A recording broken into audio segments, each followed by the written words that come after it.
알겠습니다. 그리고 이제 이거 관련된 건데 전재수 전 장관이 유력한 부산시장 후보였잖아요. 맞습니다. 예. 여기에 따라서 이제 그 장관직을 이제 내놓았고, 네. 그러면 부산시장이 구도는 이제 앞으로 어떻게 되나요? 최근 여론조사 흐름부터 좀 말씀을 드리면요. 박형준 시장이 현역, 그러니까 국민의힘 출신으로 현역이거든요. 보통 현역이 굉장히 많이 앞서가는 게 대부분입니다. 지금 오세훈 시장도 어느 정도 앞서가는 것으로 좀 나오는 그런 흐름이어야 하는데 최근 여론조사 흐름상으로는 전재수 전 장관이죠. 전재수 의원이 박형준 시장과 오차 범위 안에서 앞서거니 뒤서거니 최근에는 조금 앞서는 수치들이 나오고 있어서 보통 이런 이야기 합니다. 이제 어제 뭐 이러저러 그 현역 의원하고 이야기를 좀 했는데 시도지사 출마 경험도 있고요. 6개월 정도 남은 시점에서 현역이 압도하지 못하는 구도다. 그러면 2등에 있는 사람은 너 저거 잡겠다. 이런다는 거예요. 그렇죠. 지금 현역이 아니고 그리고 부산에서 민주당 후보가 이 정도 나온다는 건 대단한 거죠. 그렇죠. 근데 전재수 의원 같은 경우에는 2위가 아니라 앞서간다는 네. 거예요. 그런 상황이기 때문에 전재수 전 장관이 이 사안이 터지면서 부산은 완전히 이 정치권 쪽에서 들썩들썩합니다 지금. 그러니까 그러면 어떻게 될 것인가? 네. 첫 번째 부산 여론은 전재수 장관이 그럼 후보군에서 벗어나느냐, 후보군에 남느냐 이거부터 관심사고요. 말씀하셨던 것처럼 부산은 이렇게 판단하고 있는 것 같습니다. 전재수 의원이 장관직을 사퇴한 것을 어떻게 봐야 할 것이냐. 그거부터 보는 것 같습니다. 장관직을 사퇴한 것은 이제 전재수 장관은 그 얘기를 했죠. 이게 자기가 이제 경찰 수사를 받아야 될 테고, 예. 자기가 이제 깨끗하다고 하지만 이제 경찰 수사를 받아야지 그게 해결이 될 테니까, 그렇게 되면 장관이 이게 그 수사 받으러 왔다 갔다 하는 것이 해수부에 나쁜 영향을 미치고 폐해를 끼칠까봐. 맞습니다. 그래서 이거를 내가 이제 직에서 물러나서 깨끗하게 내가 이제 수사를 받고 증명하겠다. 그 차원이라고 얘기를 했죠.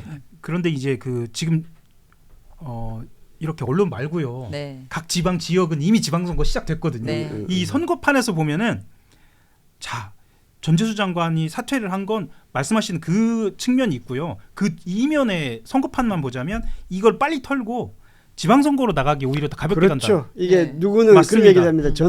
사실은 장관직에 된 지 지난 6월에 우리가 정부가 출범을 했고, 네. 전재수 장관이 그러면 장관직에서 지방선거를 짧지 나서 않으냐. 하면 몇 달 하고 나면 틀림없이 그런 공격이 올 겁니다. 당연히 공격하죠. 그래서 예. 부산시장 나가려고 경력 쌓으려고 장관 했냐, 예. 장관 몇 달 하고 그만두냐, 이런 공격이 나올 텐데 네. 지금은 장관 그만두는 거 가지고 그런 공격을 할 수는 없는 거잖아요. 예, 그래서 오히려 이 판은 정면 돌파해서 빨리 해결하자라고 하는 쪽이 사실 지금 현재 부산의 분위기이고요. 그러니까 전재수 위원 쪽에서 하는 분위기고요. 국민의힘 쪽에서는 일단 박형준 시장이 승기 잡은 거 아니냐라는 분위기도 좀 나옵니다. 박형준 시장. 예, 시장 현역 시장이요. 그러면서 이제 김도읍 정책위 의장이라든가요. 육선이죠. 조경태 의원 같은 경우에 이제 나도 가능하지 않을까? 경선에서만 이기면. 경선에서만 이기면 강력한 후보가 없어졌기 때문에 가능하지 않을까 이런 분위기도 좀 나옵니다. 그러면 이제 다시 이제 전재수 의원 얘기로 돌아가자면, 네. 전재수 의원 입장에서는 해수부 장관직은 지금 버렸고, 네. 그리고 이제 앞으로 수사가 빠른 시간 내에 정리가 되면, 전재수 장관은 네. 전 장관은 자기는 이게 그 혐의가 없고 이제 하다고 하니까 빠른 시간 내에 정리가 되면 아마 여론조사라든지 모든 점에서 오히려 전재수 전 장관이 승기를 잡게 되는 거 아닌가요? 저는 오히려 정치인으로서는 전국구가 되는 계기다라는 생각이 들거든요. 모두가 다 알게 되었잖아요. 만약에 이게 네. 잘 전재수 장관 입장에서 그렇죠. 그렇게 잘 해결이 된다면, 네. 경남에서 아이돌이셨는데 이제 전국구 아이돌이 될 수도 있다. 이런 계기가 될 수도. 그 결백을 빠르게 입증만 한다면, 통일교가 그렇게 쑤셔대고 경계함에도 불구하고 나는 결백하다가 입증이 된다면 전 국민들이 이제 전재수를 알게 되겠죠.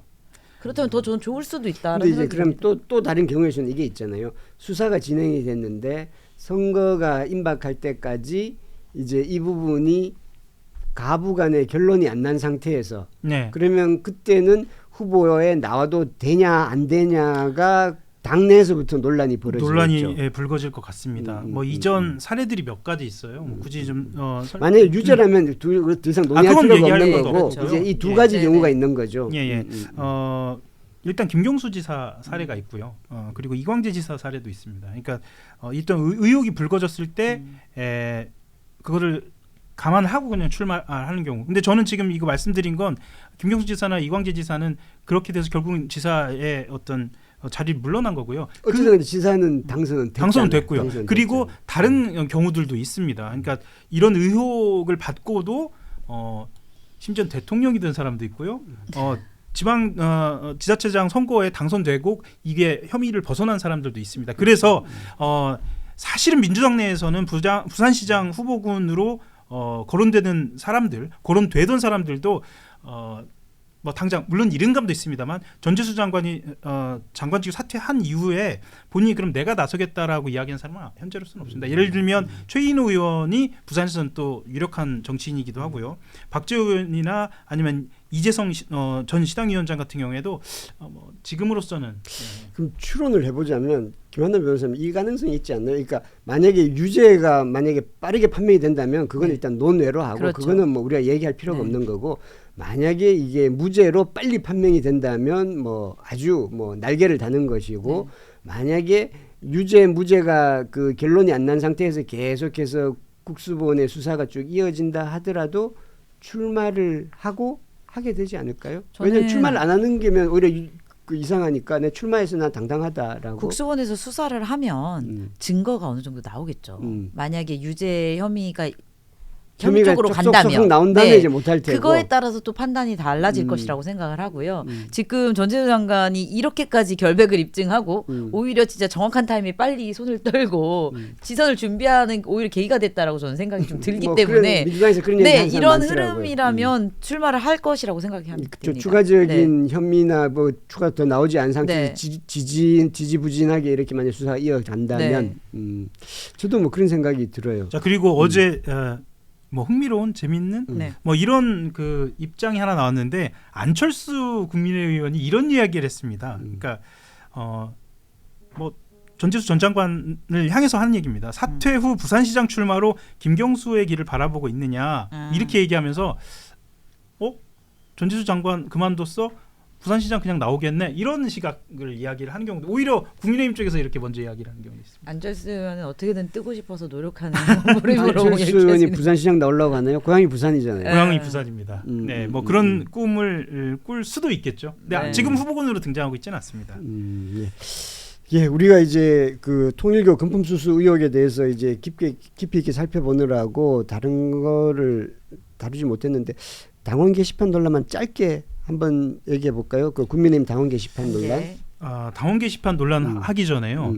그 사실은 꿈을 꾸고 있는 사람 한 사람 정도 더 언급을 하고 넘어가겠습니다. 제가 시간상으로 3분 안에 말씀을 간단하게 좀 드리면요. 자 조국 혁신당 이야기를 안 할 수가 좀 없네요. 부산시장. 예, 부산시장. 왜냐하면 뭐 이건 여의도에서 하는 이야기예요. 여의도에서 어쨌거나 전재수 장관이 그만뒀다고 했을 때 제일 먼저 정치권에서 떠오른 인물이 사실은 조국 대표거든요.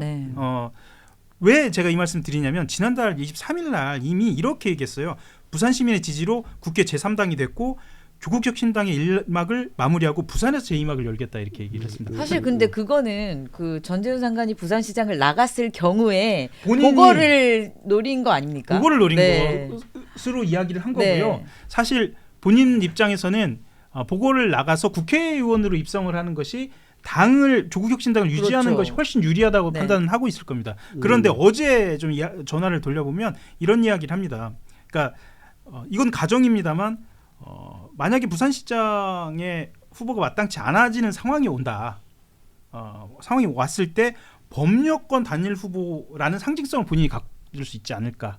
당에서. 그러니까 조국 혁신당 안에서는 조국이 그런 상징성을 가져갈 수 있지 않을까라는 시각 때문에 부산시장도 아마 계산 속을 좀 넣고. 그러면 조국 대표가 부산시장 후보가 되면 경쟁력이 있는 건가요? 그건 또 따져봐야 하는 문제입니다. 제가 여기서까지 그것도 한번 생각해 볼 필요가 있다. 조국 후보가 아니지. 조국 대표도 충분히 그 생각을 할 수 있다고 있습니다. 생각하는데 이 가정이 여러 개의 가정이 가정입니다. 예, 여러 예, 개의 그게 맞아 떨어져야지만이 거기까지 도달할 수 있을 것 같네요. 예. 네. 어쨌거나 어제 여의도에서 가장 뜨거웠던 이름 중에 몇 가지가 있었는데 조국 대표도 있어서 저도 말씀드렸습니다. 예. 당원 게시판 얘기 짧게 언급하고 넘어갈까요? 네. 예. 그 어제 사실은 이제 그저께부터죠. 그러니까 2-3일 전부터인데 이 당원 게시판 논란이 불거진 이후에 국민의힘이 이렇게 시끄러울 수 있을까 정도로 지금 내용이 계속되고 있는데요. 제일 먼저 나선 사람은 윤한홍 의원인데 이 당원 게시판 논란 조사 자체에 대해서 지금 적절하지 않다. 내부 싸움 벌이지 말자라고 이야기를 했고 물론 친한계는 당연히 나섰습니다. 아직 확인되지도 않은 가정사를 가족 실명까지 공개한 거 아니냐라고 이제 박정하 의원이 이야기를 했는데 등판을 장동혁 대표가 직접 등판을 해서 이런 이야기를 했습니다. 장동혁 대표가 어제 이 당내 갈등에 대해서 이렇게 얘기한 겁니다. 지금은 당력을 모아야 할 때 이렇게 얘기를 한 겁니다. 당력을 모으는데 당원 게시판 얘기를 갑자기 왜 꺼내나요? 자, 그러니까요. 그러니까 이걸 듣고 있는 기자들도 좀 깜짝 놀랐는데 아니 이 당내 갈등은 당원 게시판 때문에 생겼고 당내 게시판 문제는 장동혁 대표가 사실 끌어온 거거든요. 왜 갑자기 저 얘기하지? 그래서 언론이 사실 이 얘기 잘 안 쓰는데 유체 이탈 화법 아니냐? 이런 이야기를 했습니다. 저는 장동혁 대표가 자기의 스케줄이 있다고 했잖아요. 근데 그 자기 스케줄이 이 단계를 통해서 한동훈도 없애고 자기 권력을 좀 더 이렇게 탄탄히 해서 당을 딱 접수를 해야 되는데 그 스케줄에 맞게 행동이 안 되고 오히려 반발을 일으키는 계기가 됐고 그래서 자기 지위가 위치가 더 흔들리니 이런 이야기를 한 게 아닐까. 자기 스케줄대로 가지 못해서 라는 생각이 들어요. 저는 그런 생각이 들어요. 정치인이 네. 스케줄이 있겠죠. 이제 다음에는 내가 총선에서 국회의원이 되고 그다음에 원내 부대표가 되고 원내대표가 되고 대표가 되고 언제는 대통령이 되고 그 개인 스케줄을 그렇게 생각하는 것은 입신양명 큰 오류죠. 세상이 자기 뜻대로 안 되는데 심지어 당 대표가 국민의힘 전체의 스케줄을 만든 게 아니라 개인의 스케줄을 만들었기 때문에 오는 오류와 문제다라고 생각이 돼요. 그렇죠. 아니 저는 사실 한동훈 전 대표도 이 사안을 그 이전에 좀 깔끔하게 정리했으면 더 좋았겠다는 생각이 들긴 하지만 어쨌든 지금 현 상황에서는 장동혁 대표의 당원 게시판 논란을 일으키는 거는 이해하기 힘들죠. 그러니까 저는 그래서 제가 여기 와 설명을 해드려야 하잖아요. 장동혁 대표가 왜 이렇게 앞뒤 안 맞는 행동을 해? 그래서 제가 여러 전화도 돌려보고 아니면 찾아보고 이유를 잘 모르겠더라고요. 그래서 제가 찾아간 곳이 극우 유튜브입니다. 취재했습니까? 취재는 아니고요. 제가 그걸 보면 이해가 될 때가 많아요. 그게 거기서 정답이 나올 때가 많이 있거든요. 극우 유튜브를 보니까 분위기가 좀 묘합니다. 그러니까 당권이 사실은 장동혁 대표한테 있고 극우 유튜버들이 장동혁 대표를 다 지지하는 것처럼 보였는데 당원 게시판 문제에서 약간 다른 분위기가 감지되더라고요. 그러니까 한동훈을 당연히 비판을 하고 있는데 장동혁 대표 지금 당원 게시판 중심으로 가는 거에 대해서 이거 좀 그렇게 하지 말아야 하는 거 아니야라는 이게 몇몇 게시판에서 유튜브에서 등장합니다. 그래서 이거를 장 대표가 감지한 거 아닌가? 그러면은 사실 유튜브가 정말 맥락이 없지 않습니까? 왜냐하면 그때 보시는 청취자분들이 요구대로 질문대로 그냥 막 얘기하는 거거든요. 근데 질문대로 얘기하기 때문에 어제 한 얘기하고 오늘 얘기하고 다를 수 있어요. 그런데 그 유튜브도 보니까 당원 게시판 문제를 삼아야지 하는 며칠 전 그 제목이 있는데 오늘 제목 보니까 장동혁 대표 너무 간다 이런 식의 제목이 있어요. 그래서 장동혁 대표 스텝이 이런 방식으로 좀 꼬이고 있지 않느냐라는 생각도 사실 좀 들더라고요. 제가 제목은 말씀드리지 않겠습니다. 네. 또 찾아보실 것 같아가지고 홍보해줄 필요 없습니다. 계속 보기 힘듭니다. 앉았습니다. 예, 알겠습니다. 오늘 이제 마무리하도록 하겠습니다. 오늘은 저희가 이제 통일교 금품 수수 의혹에 대해서 좀 차근차근 살펴보는 시간을 좀 많이 가졌습니다. 왜냐하면 이게 굉장히 복잡한 사안이기 때문에 이 맥락과 그리고 배경들을 하나씩 그리고 사실관계가 계속해서 언론 보도가 되면서 조금씩 틀려지기도 하고 조정되기도 하는 것이기 때문에 그걸 주말을 맞아서 한번 정리해보는 시간을 갖는 게 좋겠다라고 생각해서 했고요. 저희들이 한계가 있습니다. 사실관계가 명확하지 않고 아직까지 팩트가 완전히 드러나지 않은 상태이기 때문에 그걸 감안하고 저희가 설명을 드린 것이고요. 그 수준에서 저희가 설명을 드린 것이라는 점 말씀드리고요. 언론은 또 수사랑은 또 다르게 의혹이라든지 그런 것들을 나오는 대로 이제 제기하고 그리고 또 보도 해야 될 책임이 있고요. 다만 그 과정에서 우리가 조금 더 섬세하게 접근할 필요는 있다는 것은 저희들은 늘 주의하고 명심하도록 하겠습니다. 예, 주말 잘 보내시고 월요일 오전 9시 30분에 다시 뵙도록 하겠습니다. 하영 기자, 김한나 변호사님 같이 인사드리시죠. 네, 감사합니다. 감사합니다.